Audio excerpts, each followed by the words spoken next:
An American treasure lost. Today we learned Andy Griffith has died. All day long, so many remembering that fictional town of Mayberry, that sheriff, and that whistle. As the nation reeled from the sudden passing of beloved actor Andy Griffith, an even more perplexing mystery arose. Why was he buried just 4 hours after he died? With every passing moment, the question lingered, and now we finally know why. Join us as we unveil the secrets behind these sudden events and the reactions of his fans. Before we uncover this unexpected event, let's take a look at the life of this beloved actor and what he is remembered for. The legacy of Andy Griffith. Andy Griffith was an American actor, comedian, and singer, known for his relatable and warm performances in films. Throughout the years, he evolved into a lasting icon in pop culture, respected for the authenticity he infused into his roles. Griffith's television and film career truly started with his leading part in The Andy Griffith Show, in which he portrayed Sheriff Andy Taylor, a kind and thoughtful lawman. Situated in the imaginary town of Mayberry, North Carolina, this series transported viewers to a more straightforward, tranquil environment where Sheriff Taylor maintained harmony with insight and humor. The Andy Griffith Show quickly gained popularity on CBS, appealing to viewers for its charm, comedy, and community ideals. Griffith co-starred with Don Knotts, who portrayed Deputy Barney Fife, the sheriff's close friend, and at first, his cousin. Knotts infused the role with immense energy and perfect comedic timing, establishing an unforgettable on-screen collaboration with Griffith. Although the cousin bond was eventually abandoned, their friendship both on-screen and off remained as robust as ever. The two first encountered each other in 1955 when collaborating on the Broadway production No Time for Sergeants, and their bond grew stronger as time went on. The series was shot at Desilu Studios, with exterior scenes recorded at the legendary 40 Acres lot located in Culver City, California. Week after week, viewers tuned in to see Sheriff Taylor deal with the minor issues of life in Mayberry, juggling parenting his young son, Opie, played by Ron Howard, who would later find success as a director, with managing eccentric town residents. The connection between Griffith and Howard was instinctive, and Griffith supported Howard's original passions for acting and directing.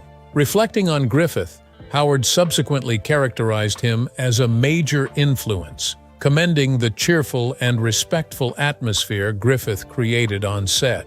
Griffith's relationship with Knotts persisted well beyond Knotts' departure from the show in 1965.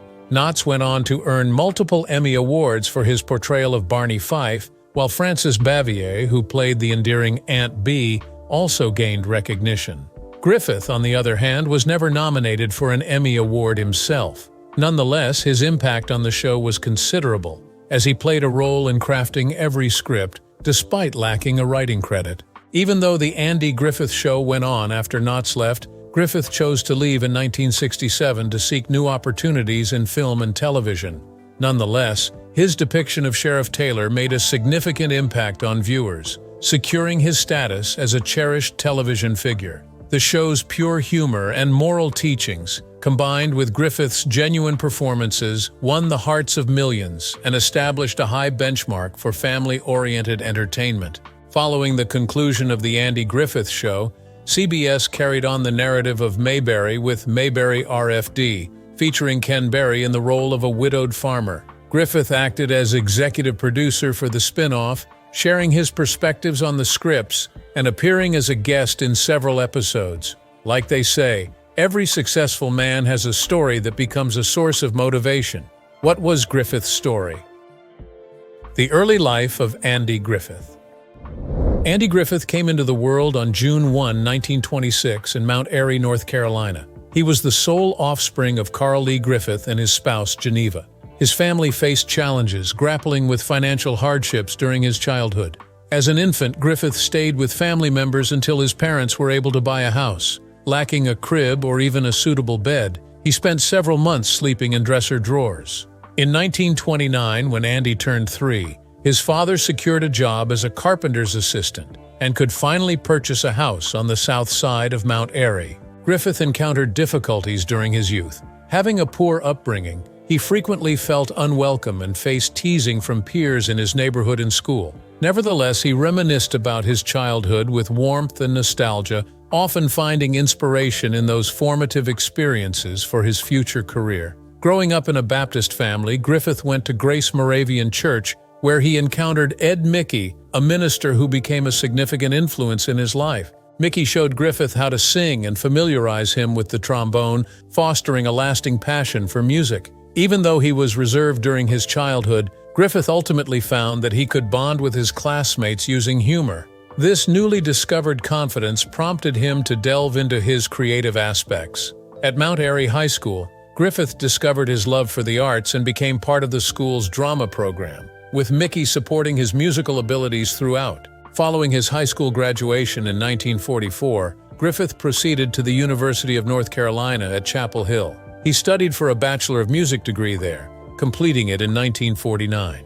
Engaged in student productions, he became a member of Phi Mu Alpha Sinfonia, a music fraternity, and took part in several operettas such as The Chimes of Normandy, The Gondoliers, The Mikado, and HMS Pinafore.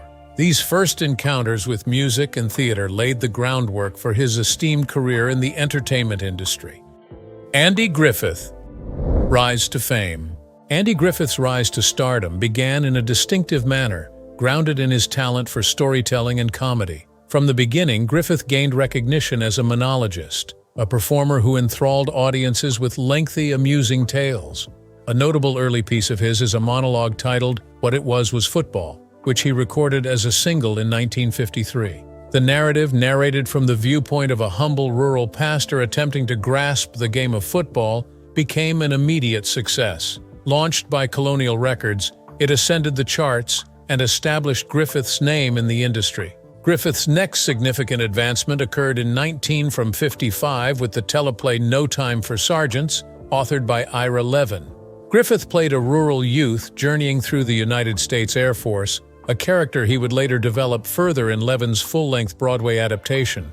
The Broadway show, which debuted in October 1955, represented a significant milestone in Griffith's career. His performance was so remarkable that it garnered him a Tony Award nomination for Distinguished Supporting or Featured Dramatic Actor in 1956. He also received the Theatre World Award for his debut on Broadway, establishing himself as a rising star in the theater scene. His sole other presence on the New York stage occurred in 1959, when he played a lead role in the musical Destry Rides Again with Dolores Gray. The musical, featuring a score by Harold Rome, lasted more than a year, with Griffith receiving another Tony nomination, this time for Distinguished Musical Actor in 1960. These first theater experiences enabled him to refine his abilities and position himself as a multifaceted performer. Griffith launched his film career in 1957 with A Face in the Crowd, which was directed by Elia Kazan and penned by Bud Schulberg. In this movie, Griffith depicted a wanderer who transforms into a cunning TV figure, leveraging his power to ascend towards political authority. This intricate role demonstrated Griffith's talent for portraying grim, intense figures, a stark contrast to his subsequent, wholesome performances. Featuring Patricia Neal, Walter Matthau, Tony Franciosa, and introducing Lee Remick, A Face in the Crowd marked a daring film debut for Griffith, demonstrating his versatility as an actor. After this achievement, Griffith repeated his part from No Time for Sergeants in the 1958 movie adaptation, featuring Don Knotts as a corporal tasked with evaluating manual dexterity. This movie signified the start of Griffith's enduring friendship with Knotts, a collaboration that would become legendary in American television history. In 1960, Griffith guest-starred in an episode of Make Room for Daddy alongside Danny Thomas, portraying a small-town sheriff who was also the local justice of the peace and editor of the newspaper. This scene, in which Thomas's character is pulled over for disregarding a stop sign, acted as a backdoor pilot for The Andy Griffith Show. Created by Sheldon Leonard, this episode established the groundwork for what would evolve into one of the most cherished series in TV history, ultimately making Griffith a household name. From TV star to iconic roles and diverse performances. Following Andy Griffith's departure from The Andy Griffith Show in 1968, he started seeking new ventures via his production firm, Andy Griffith Enterprises. His subsequent television projects, however, encountered varying levels of success. In 1970, he appeared in Headmaster, a show where he portrayed a high school principal, but it ran for just one season. After this, he starred in the new Andy Griffith Show in 1971. However, the program did not manage to replicate the charm of his earlier projects and was also brief in duration. Griffith persisted in his quest for the ideal part, featuring in Adams of Eagle Lake in 1975, Salvage 1 in 1979, and The Jaegers in 1980. Although these programs highlighted Griffith's versatility, they did not deliver the same success he had experienced in previous years. In 1983, Griffith encountered a significant health issue. He underwent 7 months of rehabilitation fighting Guillain-Barré syndrome, which resulted in leg paralysis. Yet staying true to the Griffith spirit, he conquered this obstacle and made a victorious comeback to television in 1986 as Ben Matlock, the protagonist in Matlock, a legal drama that would turn into one of his most cherished roles. Situated in Atlanta, Georgia, Matlock was an intelligent country attorney with a quick intellect, a Southern accent, and a talent for securing victories in his cases. The series aired on NBC and subsequently on ABC, spanning 9 seasons until 1995. Matlock was recognized not just for Griffith's captivating performance, but also for showcasing less famous actors who looked up to Griffith, such as Nancy Stafford, who portrayed Michelle Thomas from 1987 to 1992, and Clarence Gilliard Jr., who acted as Conrad McMasters from 1989 to 1993. The program was extremely well-liked, turning Tuesday evenings into a ratings triumph, although it garnered just a few Emmy nominations. Griffith's depiction of Matlock won him a People's Choice Award in 1987. During his career, Andy Griffith showcased impressive versatility on TV, featuring in programs such as Playhouse 90, Gomer Pyle, Hawaii Five-0, and The Bionic Woman. He came back as Ben Matlock in Diagnosis in 1997, with his final role on Dawson's Creek in 2001, wrapping up his long TV journey. Griffith also featured in various TV movies, portraying unique villain roles in Go Ask Alice and Pray for the Wildcats, along with a malevolent character in Savages. In the late 1970s, he featured in NBC films such as The Girl in the Empty Grave, but efforts to turn them into series did not succeed. He also performed in 2 feature films such as Hearts of the West, and portrayed a multifaceted character in Rustler's Rhapsody, while making many guest appearances during the 1980s. Andy Griffith's roles on different programs were unforgettable, especially as the fictional Judge Roy Bean on Fantasy Island with Andy Warhol. His previous part as an attorney in NBC's Fatal Vision foreshadowed the role he would later play in Matlock. Significantly, Griffith's role as a wrathful judge in Crime of Innocence demonstrated his skill in handling serious characters. He garnered praise for his depiction of a violent alcoholic father in Under the Influence, and a controlling grandfather in Gramps.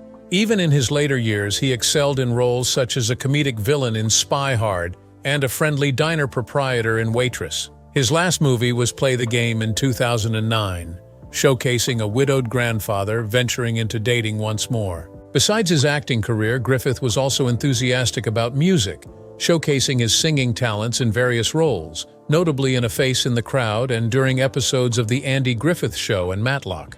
In subsequent years, he released popular gospel albums such as I Love to Tell the Story, 25 Timeless Hymns, which received platinum certification from the RIAA and won him a Grammy for Best Southern Country or Bluegrass Gospel Album in 1997. Griffith also had a notable role in country artist Brad Paisley's music video for Waiting on a Woman, contributing yet another chapter to his varied career. Andy Griffith's career on television is notable for its diversity and enduring presence. From cheerful roles that infused warmth and comedy to deeper, more intricate characters, Griffith demonstrated his adaptability and skill. His influence on American television is unmistakable, as he continually captivated audiences with his authentic charisma and commitment to his art. Apart from his career, what else was he involved in? Transition into politics. In the year 2000, Andy Griffith made an unforeseen move into politics by supporting North Carolina Attorney General Mike Easley, who was a candidate for governor.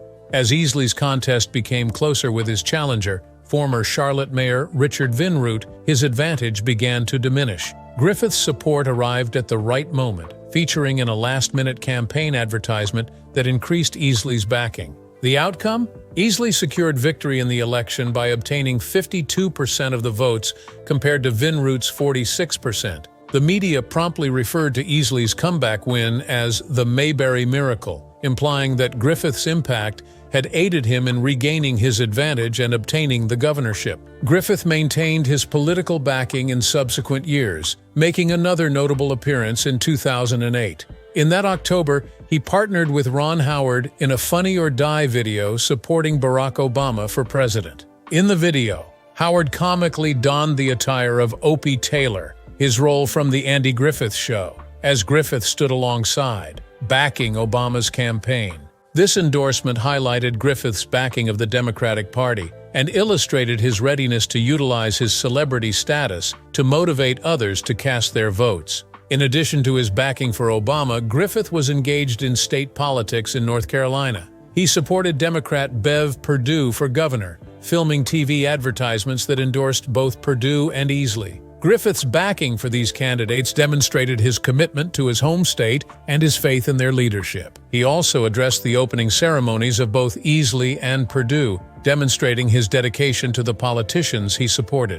In 1989, Griffith was motivated to assume a more engaged political position when Democratic Party leaders contacted him regarding a campaign against Republican Senator Jesse Helms. Nonetheless, Griffith rejected the proposal, choosing to back his preferred candidates from a distance, instead of pursuing a political position himself. One of Griffith's subsequent political activities occurred in July 2010, when he featured in advertisements for Medicare. These advertisements sought to comfort Americans regarding Medicare, although they sparked some debate. Griffith's participation demonstrated his confidence in the program and his wish to advocate for a matter affecting numerous Americans. An unusual incident took place in 2006 when an individual named William Harold Fenrick, hailing from Platteville, Wisconsin, officially altered his name to Andrew Jackson Griffith. He subsequently campaigned for sheriff of Grant County, likely intending to draw votes by leveraging Griffith's notoriety. Griffith countered by initiating a lawsuit, arguing that Fenrick's alteration of his name infringed on his trademark copyright and privacy rights.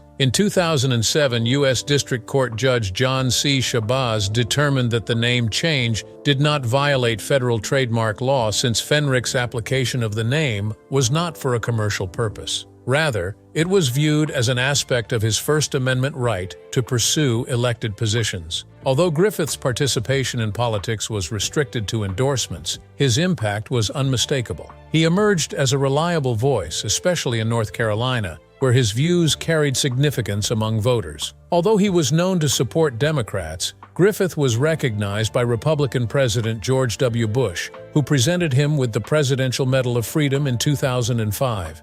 During the ceremony, Bush recognized Griffith's enduring influence, saying, "Television programs rise and fall, but there's only one Andy Griffith, and we appreciate him for being a warm and cherished figure in our American experience." Personal life: the man behind the screen. Andy Griffith was famous for his legendary television characters, yet he maintained a private personal life, seldom addressing it with the media. Despite his amiable presence on screen, Griffith's personal experience in love was intricate, characterized by 3 marriages. Unexpectedly, the actor experienced 2 divorces before discovering enduring love in his 3rd marriage, which lasted almost 30 years. Griffith's first spouse was Barbara Bray Edwards, a vocalist he encountered while both were acting in The Lost Colony, a production in North Carolina. The couple tied the knot on August 22, 1949, during Griffith's time at the University of North Carolina. They adopted 2 kids together, a son called Andy Samuel Griffith Jr., referred to as Sam, born in 1957, and a daughter named Dixie Nan Griffith. Griffith and Edwards enjoyed more than 20 years of marriage, yet the demands of the entertainment industry ultimately tested their bond. In Daniel DeVise's 2015 book, Andy and Dawn: The Making of a Friendship and a Classic American TV Show, it is noted that Edwards struggled to cope with the fluctuations of Hollywood. Griffith's ascent to stardom strained their relationship, and Edwards found it hard to reach her musical success, which created more tension. DeVise also noted that Griffith and Edwards allegedly drank heavily, and there are suggestions that Griffith may have been unfaithful during this period. Following 23 years of marriage, Griffith and Edwards ended their marriage in 1972. After their split, Griffith pursued his career in Hollywood while Edwards also progressed, both tying the knot again shortly after. Sadly, their son Sam died in 1996 following a battle with alcoholism. Griffith's second marriage was short-lived and mostly kept out of the public eye. In 1973, he wed Greek actress Solika Kasuto. This marriage, however, lasted just 8 years before concluding in divorce in 1981. Not much is publicly disclosed regarding their relationship, as Griffith continued to uphold his usual silence concerning his personal life, concentrating rather on his professional endeavors and public image. The third attempt turned out to be lucky for Griffith. Griffith, at age 56, and Knight, who was only 27, swiftly established a strong connection and tied the knot that same year. Griffith found great joy in his marriage, which would turn out to be his longest and most stable relationship. Soon after their marriage, nevertheless, Griffith encountered a significant health issue. He was diagnosed with Guillain-Barré syndrome, resulting in partial paralysis that lasted for several months. During this challenging time, Knight looked after him, a kindness that Griffith valued greatly. Their bond stayed robust until Griffith's death in 2012. In an interview, Knight recalled her late husband, describing him as the love of her life, her unwavering companion, partner, and closest friend. She expressed that she couldn't imagine life without Andy but found solace and strength in God's grace, comforted by the belief that Andy was at peace with God. Knight's words reflect the lasting love they experienced during almost 30 years of marriage.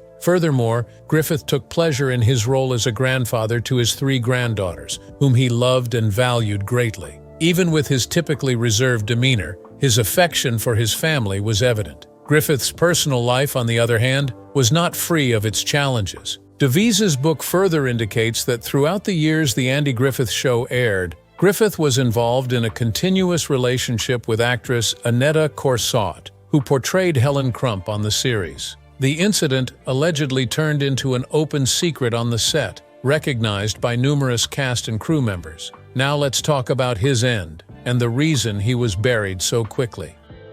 Andy Griffith's health struggles, passing, and enduring legacy.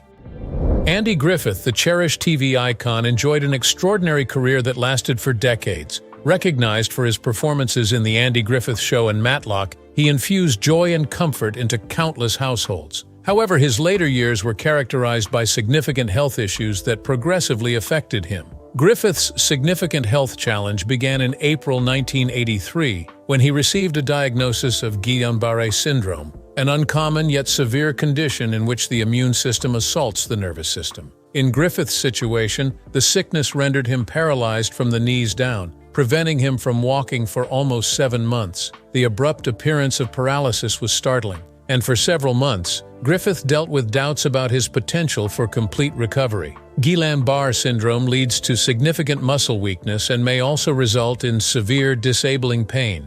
Griffith once characterized the experience as having flu-like symptoms swapped for intense pain that spread throughout his whole body. Through persistence and time, Griffith was able to recover his ability to move, although the experience had a profound effect on his life. Many believe this time impacted his love for life and reinforced his commitment to concentrate on what was genuinely important. In May 2000, Griffith encountered another significant health challenge as he had quadruple heart bypass surgery at Sentara Norfolk General Hospital in Virginia. At 74, this operation was a demanding procedure, yet it was essential to treat Griffith's coronary artery disease, an issue that had deteriorated over time. Healing from heart surgery is always a challenge, but Griffith once more showed remarkable resilience, reappearing in public with the same friendly, accessible attitude that fans adored. Health problems persisted to loom over Griffith in his later years. In September 2007,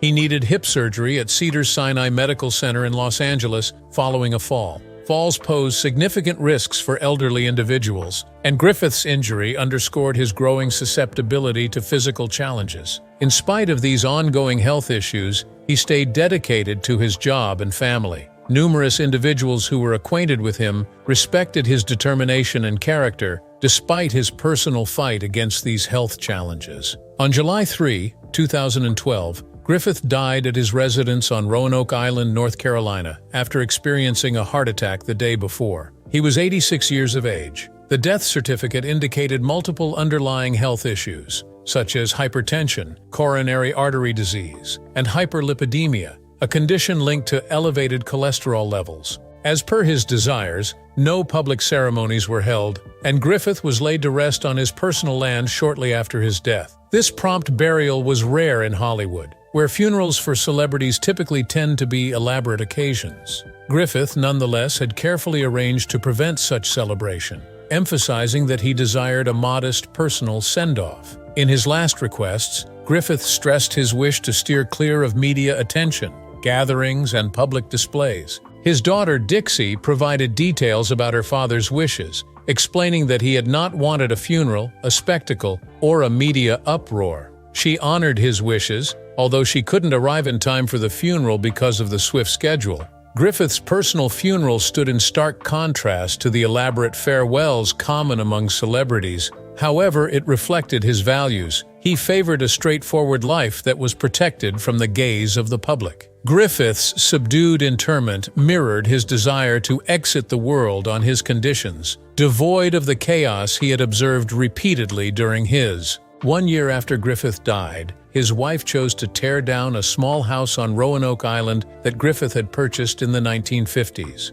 Although Griffith had previously expressed his desire for the home to become a museum, it was eventually demolished. Supporters lamented the disappearance of this historical artifact, yet an Andy Griffith Museum still exists in Mount Airy, North Carolina, the birthplace of the actor. The museum features the most extensive collection of Griffith memorabilia, encompassing artifacts from his work in theater, film, and music. Although the tiny Roanoke house was lost, this museum serves as a permanent homage to Griffith, safeguarding his legacy for those to come. Years after Griffith's passing, theories arose about the potential role of asbestos poisoning in his health issues. An inspection report indicated that a residence Griffith shared with his first spouse, Barbara, and their kids, Dixie and Sam, had high levels of asbestos, a hazardous substance frequently used in construction during much of the 20th century. Exposure to asbestos can result in serious health problems, such as lung cancer and mesothelioma, which frequently take years to develop. Griffith's previous health concerns, such as his neurological disorder and cardiac problems, might have worsened due to prolonged asbestos exposure.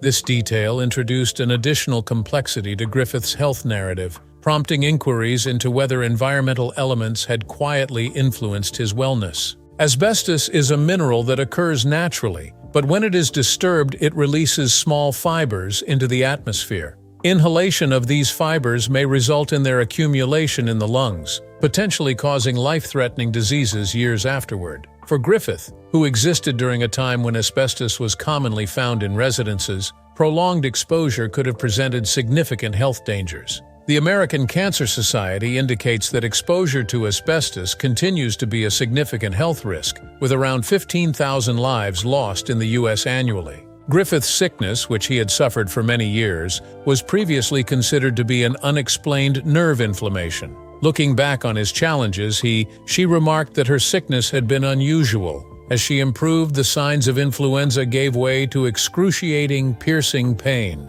This assertion, together with the asbestos report, has caused some to think that Griffith's death might have been affected by the quiet existence of this dangerous material. While debates regarding Griffith's potential asbestos exposure persist, his impact on American television and culture stands as his most important legacy. Griffith's impact reaches well past the screen. As Sheriff Andy Taylor in The Andy Griffith Show, he represented values such as kindness, honesty, and community, traits that profoundly connected with viewers. For numerous individuals, his character symbolized a romanticized perspective of small-town America, a community where neighbors were familiar with one another and challenges could be addressed with kindness and a dash of wit. Griffith's influence remains in the films and series he created. Even in his absence, his creations still bring joy and motivate audiences through the years. The Andy Griffith Show continues to be a cherished classic, with reruns enjoyed by both longtime and new fans. In this body of work, Griffith continues to be an enduring figure, honored not only for his skill, but for the principles he embodied. Andy Griffith encountered obstacles in his life, yet he confronted them with strength and poise. His legacy as a beloved personality in American entertainment reflects his lasting influence on television and culture. In a world that has transformed significantly since he first appeared on screen, Griffith's kindness, wit, and honesty still provide solace to viewers. Though he is no longer here, his essence endures, serving as a reminder to fans of a gentler, more straightforward era. If you enjoyed this video, like and subscribe, and also click the next video shown on your screen.